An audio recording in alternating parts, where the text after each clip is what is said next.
All right, today is Saturday, July the 25th, 2026. Today I'm here to answer question number 8 of a total of 11 questions for an organization that goes by the name of the Shared Project initiative organization created and founded by a gentleman by the name of William Peters. The Shared Crossing Project is a project focused on persons who have experienced shared death experiences in their life and the profound effect that it has in the same, similar, yet totally different ways that a near-death experience has on any person, where you consciously leave your existence and you're literally somewhere else, and yet you can't explain it, but you know it, and so many things happen instantaneously, not in the blink of an eye, even literally downloaded, embedded in you in ways that it becomes, a knowing, unknowing of a knowing of unknowing, like a little riddle of life.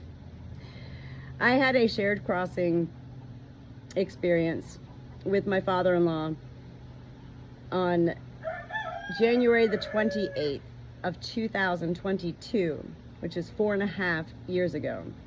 And it has taken me this long to really, I think it's going to be eternally processing, and yet it's taken me this long to get to a point of processing beyond the absorbing, beyond the, everything else that has aspired since that moment, to begin to put those pieces of the puzzle together for myself and be able to even find the words and the ways to even begin to share it all. I'll never be able to share it all, because it all is eternity. That is life. We literally are a world who fears death because it is unknowing. And so for me and many others who have shared death experiences as well as near-death experiences, but I'm here talking about the shared death experiences, profound. I mean, it's an instantaneous awareness and literally a knowing and an unknowing. It's been rainy here the past few days. Yay! In central North Carolina, we've had a big drought, lots of black snakes here. I'm always looking around. I'm Natalie, the Good Shepherd here, the Good Shepherd Natalie, here on our small hobby farm. I have about 64 animals. 42 of those or so are chickens. And of those 42 chickens, 11 of them are roosters. So we have a pretty active, vocal crew here. They're my tribe, my posse. I am blessed, truly blessed, and it does have to do with this shared death experience with my father-in-law that this whole life even began to exist. Pieces of the puzzle, that's heaven who is actually placing the pieces of the puzzle. It's us who become aware of those moments where, life seems to just fit together suddenly, and whoa, and then you see more of your puzzle. I'm getting carried away. I am excited. I'm always excited. I'm excited about life. I'm excited about heaven on earth. I'm excited about sharing, peace, joy, and love. I'm excited always about sharing angel messages. I've been talking to angels, most of my knowing life, and delivering them for more than half of my life, to life. So everything that happened with me, Natalie, on January the 28th, 2022, I was 48 years old. I'm now 53 years old. It's taken me 4.5 years during this time to have the hindsight, and this is a big word for me. It's been a whole part of my whole everything, and it's so much. I can't even begin to get into it. But it became a whole knowing that it's been my whole life. I've had myself probably more near-death experiences than I'm even aware of. Because when we think of near-death experiences and we haven't had one, we think that that person must, whoa, come back with some, whatever. And they do most of the time. And yet, not always. I'm just going to start off really quick also by saying this is the bizarreness of it all, and these are the things that happen. Bizarre, bewildering, amazing, awesome, unbelievable to the external world, yet to me, totally undeniable. Not mentally ill, schizophrenic. Listen to my tribe chiming in. They're like, yes, we know she's not a lunatic. Everything I do is unscripted, unedited. As soon as I hit the record button, this is something else that is aspired. Everything happens for a reason. It really does. It really does. And I need to just start off with that. I am merely a passenger aboard this shared project or shared crossing project initiative. I've joined in on 3 of their bi-monthly Zoom virtual appointments where there's a guest speaker who shares their moment. And it's been really amazing to watch and listen, really embrace these persons share their experience, because I had nobody. I did have people, and what happened to me is the ones I shared it with, they wanted to put me away in an institution or, have me on drugs because I met Jesus on January the 28th of 2022 during this whole shared death experience with my father-in-law, and my father-in-law has the same initials as Jesus. JC is his name. As well as JC, my father-in-law, was in life, loving, God-honoring, Jesus-loving, the most beautiful soul I've ever known in my life today remains JC's soul in life. As well as in heaven, I am still connected to JC on many levels. So amazing and beautiful, and that has been a very difficult part of the journey for me because it's not been embraced in the ways that, I'm like, but can't sometimes I do feel like a ghost, and yet I know I'm alive. Sometimes I feel like I'm in purgatory, and yet I know I'm not. But for the most part, ever since this moment for me happened on January the 28th, 2022, I literally was catapulted into a whole other way of existing as me, Natalie. Not a whole different person. I remained the same. And yet my soul finally connected at that point when I met Jesus and had this moment where my father-in-law was dying in a bed in his home in North Carolina, and I was traveling interstate highways from Florida up to North Carolina for the first time in my life, alone, no kids, no animals, just me and the roads. And I've been sharing this in all of the other videos. It was such that trip took it seemed like no time at all. There was no rush at all. Everything began to happen. I had 3-4 steno notebooks next to me on the console, and I had a pen. As I drove, I just wrote everything I was experiencing, everything. It didn't matter. I didn't need to look down and write, and I wasn't typing on my phone. I was driving and just writing. It didn't matter how crooked it was. Whoa. Whew. I don't even think I quite understood it when I first arrived to the home on January the 28th, and yet what I did absolutely, undeniably, beyond realize, I knew as soon as I walked into the room where my father-in-law was dying in his bed. His eyes looked directly into mine, and there was a sparkle, a smile on his face. I waited for kind of everybody to kind of maybe they were talking, nobody would hear me, and I was like, I met Jesus. My father-in-law, the little smile on his face, just said, no, I know.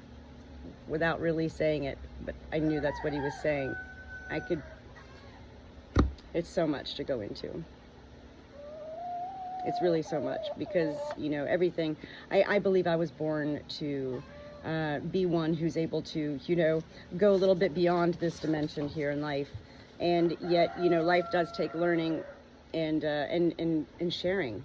And we need others to share, and we need to share, and that's what creates the full circle. So it's been a beautiful moment. It's been a painful moment, and yet I feel like now, as I'm beginning today to answer question number 8 of 11 questions, I feel for myself, after answering the first 7 questions and videoing them and sharing them basically to the world, that I have further peace.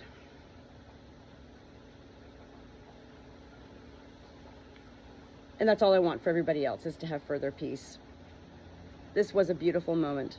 A moment that happened that day and has impacted me, and this is where I'm getting into question number 8 all this time. Question number 8 says, what was the impact of this shared crossing on you and or on others? I think I have enough to say about how it impacted me, so let's just stick with me, not others, today. The first thing I did when I read this question was I went and Googled the word impact. I know what it means, and yet I needed to see it to answer this question. Impact. A physical collision or a strong effect, a physical force or significant outcome. Well, it's not exactly vague. It is a physical collision. No. A strong effect, yes. A physical force, yes. A significant outcome, yes. How did this impact me? I knew something was happening when I fell into bed with COVID on January the 4th, 2022. For 10 days. It was a sleeping beauty slumber. Everything of my senses began to get heightened. I was much more aware of everything. I knew that people with COVID usually lost their taste, and I could taste more. I had no pain, no suffering. Literally, it was like just an aware, completely aware, yet slumber for me. I loved hearing the sounds of my family making dinner and laughing in the house and chatting with each other and living their life. I loved the sounds of the dogs tapping their nails on the floor, running, you know, to get their dinner and everything. And I just slept peacefully. At that point, I knew something big was going on. I knew that would be with my mind. And yet, no, I didn't know. And yet my soul knew. And yet my mind didn't know at that point that I was getting ready to meet my soul on January the 28th. January the 4th, going down with COVID, I fully believe heaven had me go down gently, softly, like Sleeping Beauty to, yes, purify and cleanse my being, my soul, my mind, my body. Rest, Natalie, rest. A journey awaits you, and it's going to be big. At that point, when I went into bed with COVID, we did not know my father-in-law was dying. And that actually delayed my husband and daughter's trip coming up to visit his parents on a scheduled, already planned trip. I got COVID, so it delayed their trip. In hindsight of that, had my husband and daughters come up at that point, they would have visited, turned around, drove 10 hours back to Florida, and then ultimately, maybe less than a week later, had to drive back again for JC's actual dying. So heaven does, you know, when heaven's working for one, it's never for one. It's for one and for all. And this is how this has impacted me, because that is how I am now. It is no longer about me. And it's no longer about me. It's about life. It's about everyone. It's about love. It's about joy. And not in any cult-like ways. You know, I'm not here trying to I'm Natalie. I'm here sharing my experience with life. Heaven knows I could never handle fame nor fortune. And so heaven, you know, knew Natalie needed the animals, the simple farm life. And this was how JC, with my shared death experience with him and him having me meet Jesus, ultimately then created the journey for me, myself, and I, and my family's lives. I'd always dreamed of having a farm, all growing up, and rode horses all my life.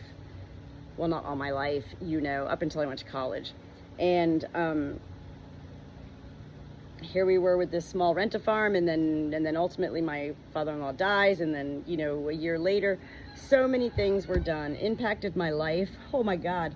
I mean, where does it begin? I remember when I first started therapy about 100 weeks ago, I presented my therapist with a timeline going back to January the 1st of 2022, and it was like 14 pages long, no spaces in between. And very organized. This is a direct impact of this moment.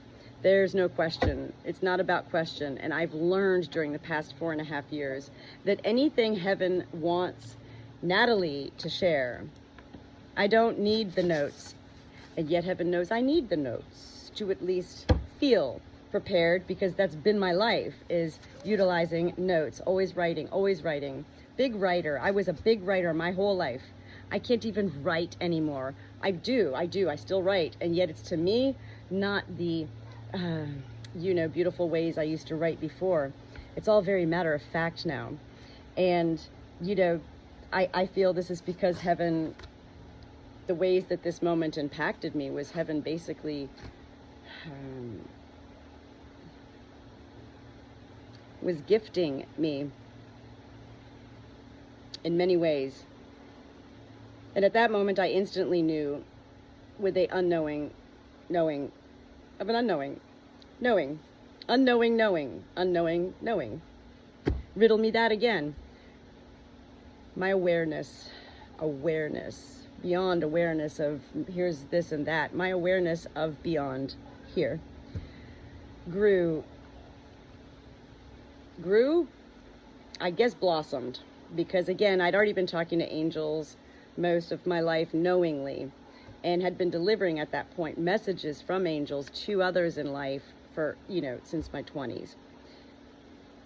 The awareness, and it still is here, and that's the hardest thing for me to explain, to describe, the level of my awareness. I'm aware, well, I've redefined that word a million times, and it still is like, no, there's no words.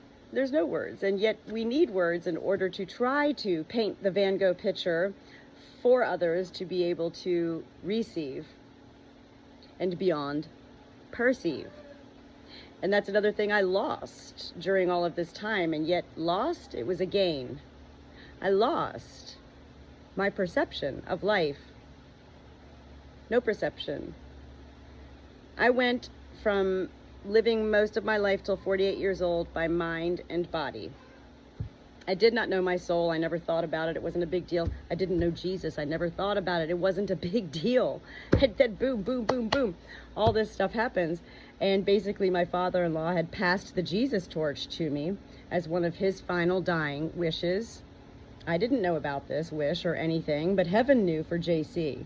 And however it worked, if it, part of my blueprint, maybe this was part of the plan all along. If you really want to get into it, that's where you go. Oh my God. So like heaven knew I was going to marry my husband like before I was born, because that's the intensity of the impact of the awareness and the knowing. And the unknowing part is really the unknowing of how to find words to share all that I do experience. I was experiencing it all prior to this date, and yet I was catapulted, just Natalie, you had your COVID and your rest and you're cleansed and you're off all of those prescription medications you were taking for a false diagnosis. I didn't know at that point of bipolar. And we needed you on we needed you on those medicines, and now we needed you off of them. You are cleansed, and now you are ready to, yes, grow. Very much so, metaphorically speaking, like a plant, a flower. Beyond a perennial, eternal.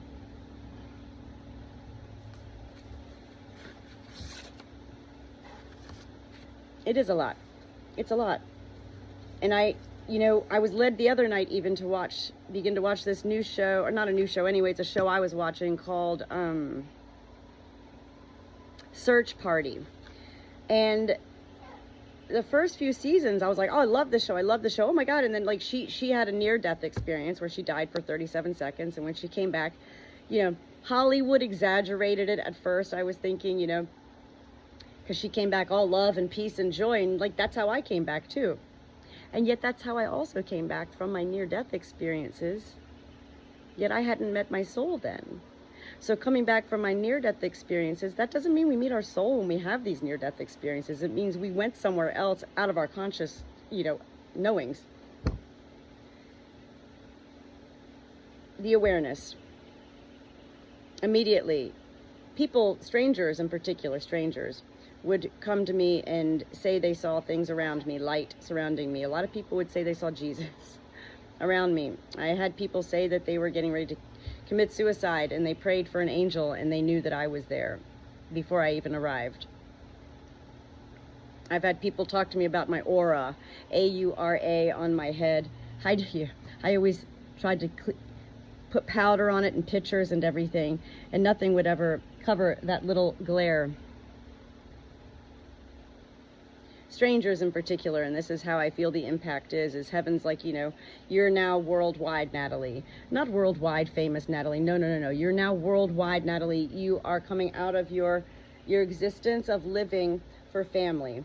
You've done your job. You born 2 beautiful daughters into this world, and you did raise them for the universal 18 years of their life. They're on their own now. They're thriving. They're happy. They're doing well, they're healthy, we all, whatever. And it's not all about me. And yet, for me, this is how it went, Here's your farm. Here's your Jesus lambs that you can bring home, Natalie, on Christmas Eve morning. What? I rode horses. Why don't I have a horse? We were at a rent-a-farm at that point after my father-in-law died. Everything. But one day my husband's truck got stuck in the mud at the rent-a-farm, and we were trying to pull it out with my Cadillac Escalade, and it was just, we couldn't do it. And finally my husband walked into the rent-a-farm barn and came back with this brand new unopened package of rope, and he put it up and we did it and it got it out. At that point I said to my husband, did you just feel your father there? Because I do. And my husband said to me, he got me that rope for Christmas. I never opened it. These are the ways I'm here now to share with life. The ways we can all feel such ways. And that's the irony of this show, because I just finished watching it and I was like, no. This show was going so good. I was like, yes, I feel it. And then it turned into like zombies. They wanted to replicate what this main character felt during her near-death experience, which was joy, delight, enlightenment, all this kind of stuff. And they created a pill. And yet the man who created the pill actually totally lied about everything. And everybody who took the pill was supposed to be enlightened and feel all this, love and joy for life. But they turned into zombies. Come on. Like, that was like, I was like, are you kidding me? I can't even believe this, And then it also turned into that the girl who had the near-death experience, they were actually metaphorically, again, the word metaphor has always been coming up since this day for me. Metaphor, cliche, fairy tale adventures, curiosity, all these things, repetitive. Heaven is so simple. Heaven is direct. Heaven does work in mysterious ways. Heaven wants us to live in curious ways. Heaven wants us to stop doubting, stop blaming, stop shaming, stop asking why, and start utilizing our 3 entities of mind, body, and soul.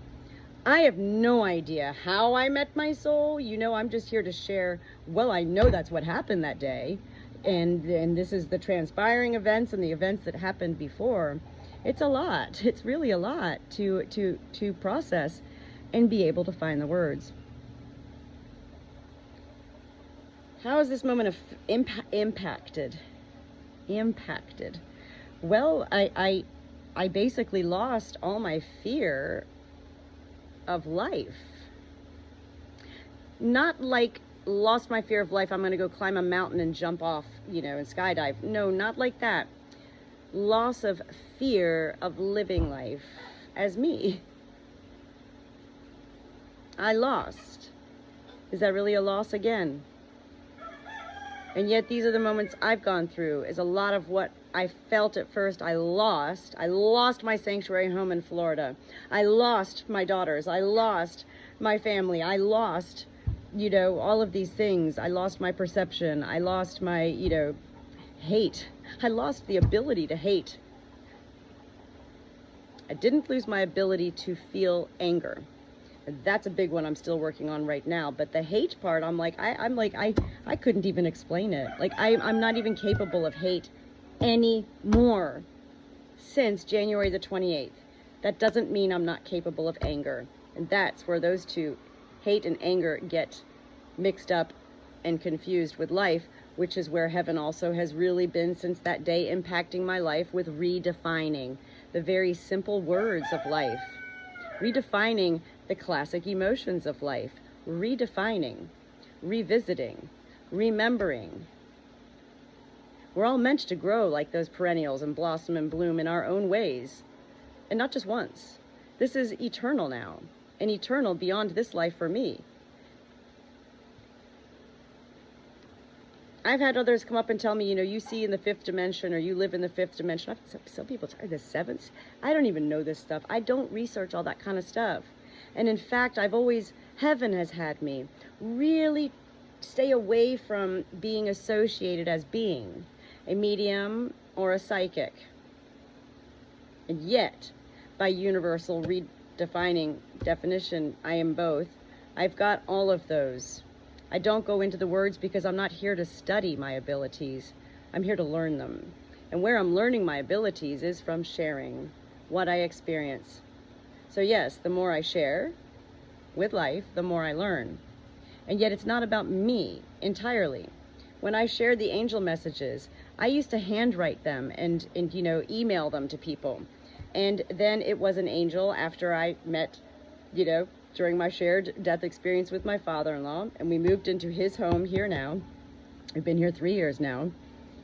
It was, at that point that an angel came and was like, you need to start videoing your angel messages. Videoing. I didn't even want to be seen on video.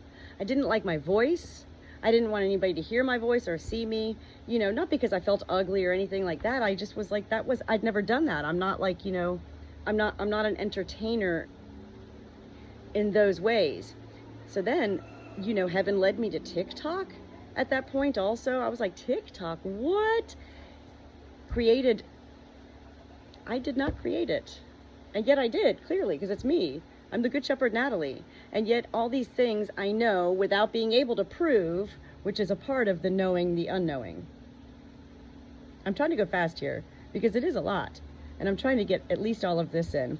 So the unknowing, the knowing, everything, cliches and metaphors. I began to learn at that point the importance and vitality of cliches and metaphors. And at that point, I had been seeing every time one of my animals died for most of my life. Anytime an animal of mine would die.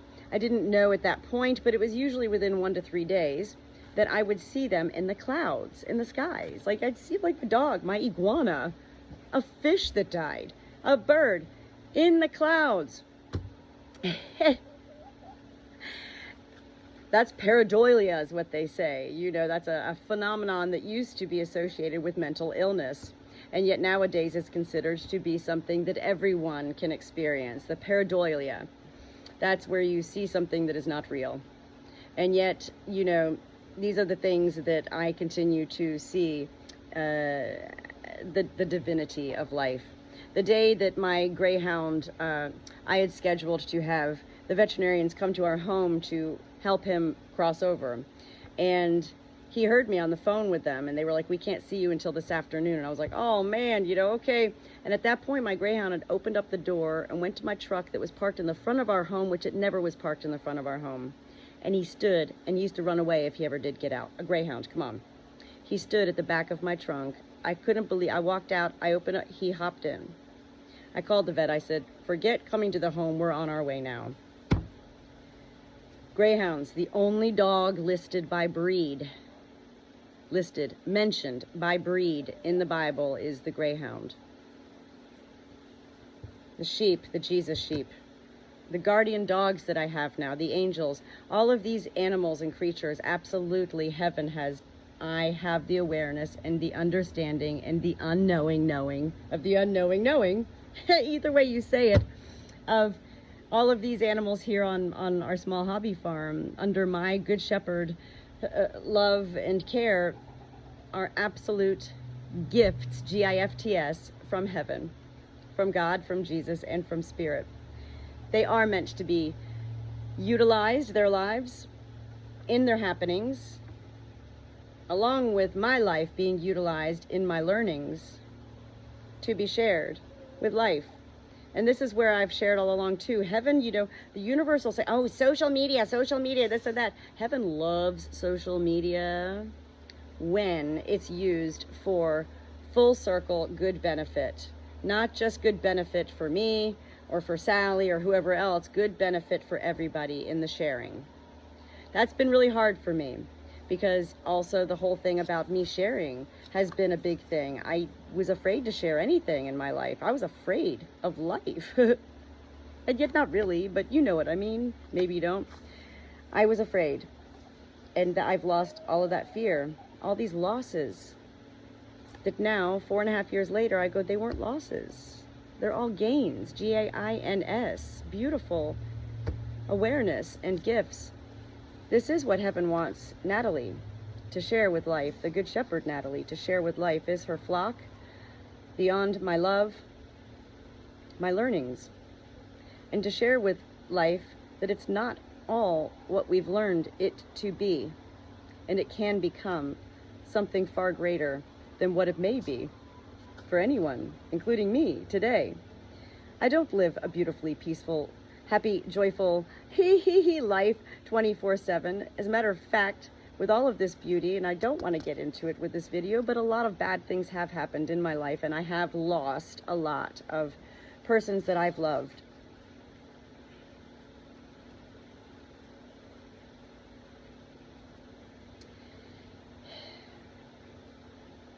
My Bible readings as well. I inherited one of my father-in-law's Bibles. This is how it impacted me as well.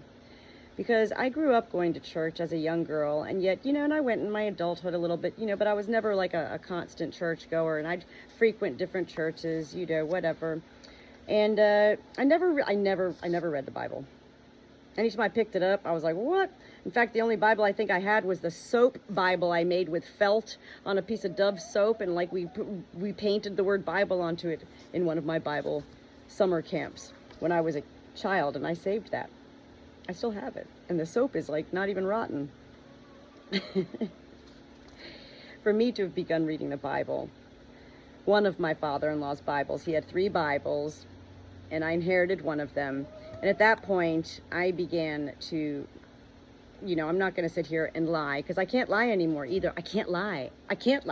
Like, I know it. And it's like really like, whoa, like it's beautiful actually. And yet the outcome of that is that the truth hurts life. The truth hurts to be heard, because we do learn to live, as I did too, to push the truth aside and create our own false, warped, exaggerated versions of what we think, you know, life is, according to anyone who surrounds us. The Bible readings has been very special to me. I don't read the Bible every day, and yet I certainly do have it all documented on my phone. Let me see if I can pull it up here really quick. All these lists, L-I-S-T-S, that heaven had me begin to create about cliches and Bible studies. So I have like 600 typed on here passages, but a lot of these passages also had multiple passages. So I probably have about like 1,000 at this point Bible readings that I've done, if not in my father-in-law's Bible, that I've been directed to in other ways, including social media. Heaven does love these posts that people post. You know, the little, I don't know what they're called, memes, M-E-M-E-S, heaven loves you, stay strong today, you know, anything. And Joshua 9, Isaiah 4, you know. So heaven does love when social media is used to share goodness, to share. Heaven is real. And what heaven wants most of all, for all in life, is to learn to live in heaven on earth with peace and joy and laughter and love, to embrace it all, to be curious about it all, and to have fun with your life. Turn the little adventures into fairy tales, farm tales, whatever, children's books. I don't know. I'm really not a crazy person, and I love that I don't even really say that anymore. And yet for most of my life and all of my sharings prior to meeting Jesus and having a shared death experience, you hear? They know that like heaven's getting ready to end this message right now, and heaven's been with me right now for 35 minutes. And this is how my flock responds. They've been quiet this whole time. And as I began to become aware that heaven was beginning to end this question number 8, this is also beautiful to me. This is my awareness. And this is what I meant to share. Because anybody listening to this, you've heard nothing of my birds this whole time. Heaven is real, and heaven wants us all to love life. End of story? Never.